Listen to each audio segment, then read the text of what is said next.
What's going on, everyone? This is day 60 of the squat every day. So we're in 2 months of fully squatting every day.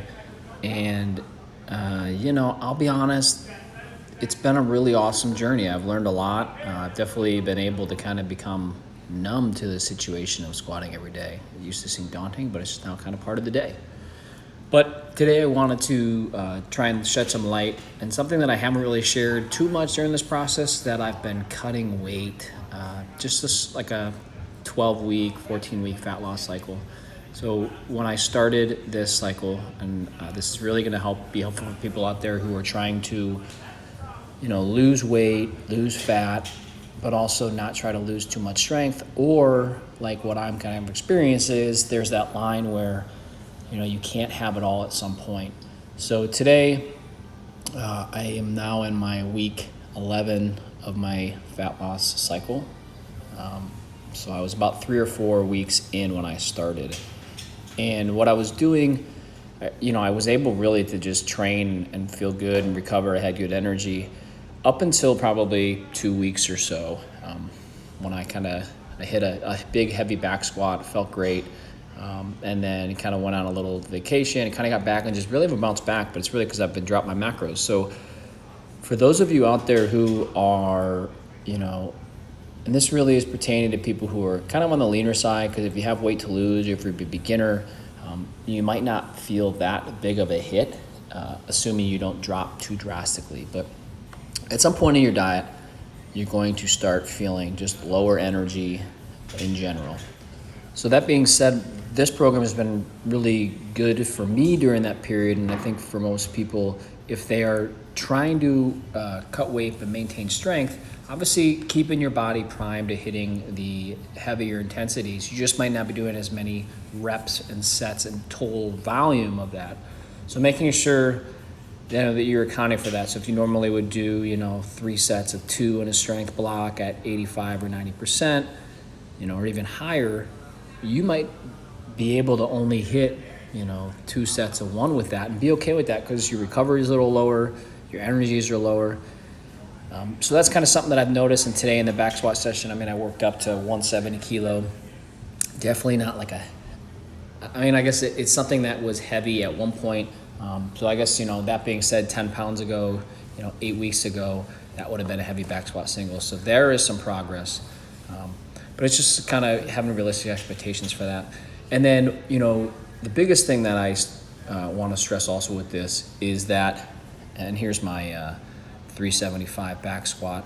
So about 3 weeks ago, I hit 415 at a kind of a similar speed. So, you can see there. But the biggest thing when you're trying to lose weight is that obviously you want to keep your strength there, but you really want to make sure you don't lose muscle mass, especially if you did like a great hypertrophy cycle, which, I really am happy about my hypertrophy cycle leading to this. So you want to make sure you get enough back off sets and back off volume, but at the same point, not too much where you can't recover. So today I was doing 3 sets. With the squat, I like to train it in the 5 range or 5 to 10 range. So I was doing that. So I typically, when I'm bulking, when you're recovering well and you're eating, and you train long enough and you keep records of your workouts, you'll know, you can get away with doing, 15 sets of squats in that, 75, 85% range, and you'll get good growth, you'll get good recovery. In a diet phase, you're probably gonna have to go towards the lower end of that range. So, right now I'm aiming to get, I got 3 sets here, but then on other days I'm doing 2 to 3 sets of 3 reps or 5 reps, and just the build up volume. And then on another day, I'm doing 5x5s with, I'm going to be doing some split squat work. So that's going to give me about 10 to 12 work sets for quad work, which, for me, that's kind of towards my lower end of my effective volume.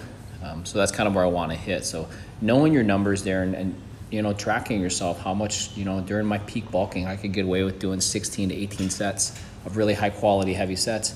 Yes, I was sore, but I was recovering and having progress. So I just have to know that range and kind of play in that range and be towards the end of the bottom range, just because, obviously it's impacted because you have less nutrients. It's just dieting is stressful on the body, and it's stressful, let alone just to train, but when you're training in a different state, in terms of, being slightly underfed, chronically kind of underfed, which is why you're trying to lose weight. If you do that for too long, you might start to see a little bit of drops in energy, drop in being able to focus, drop in concentration, just when we're talking about peak output. So if you're trying to peak for a meet, you're best to try and really take a very conservative weight loss approach and not lose too much weight and not push too long or too hard. So then after this, I went into my hamstring work, just some accessory work. So for example, this is 225. I did 3 sets of 8, and I could already feel the muscle getting sore. During my bulking period, I was doing like 3 to 5 sets of 6 to 8 reps at probably like 365 to 395. So significantly heavier.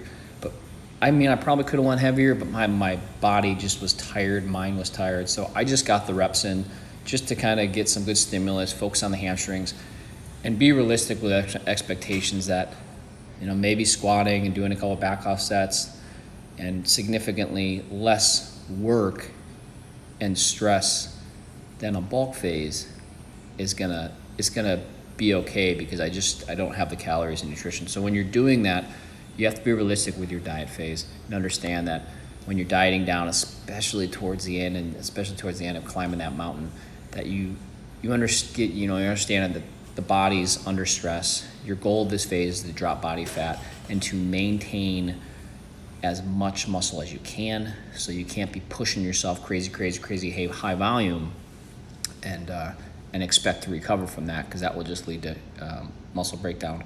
But at the same point, you have to still train decently hard enough to make sure the body knows that it needs to keep the muscle and you're putting the stress on it. So hopefully that was semi-helpful for you guys. Let me know if you have any questions, comments below, and if not, I'll see you tomorrow.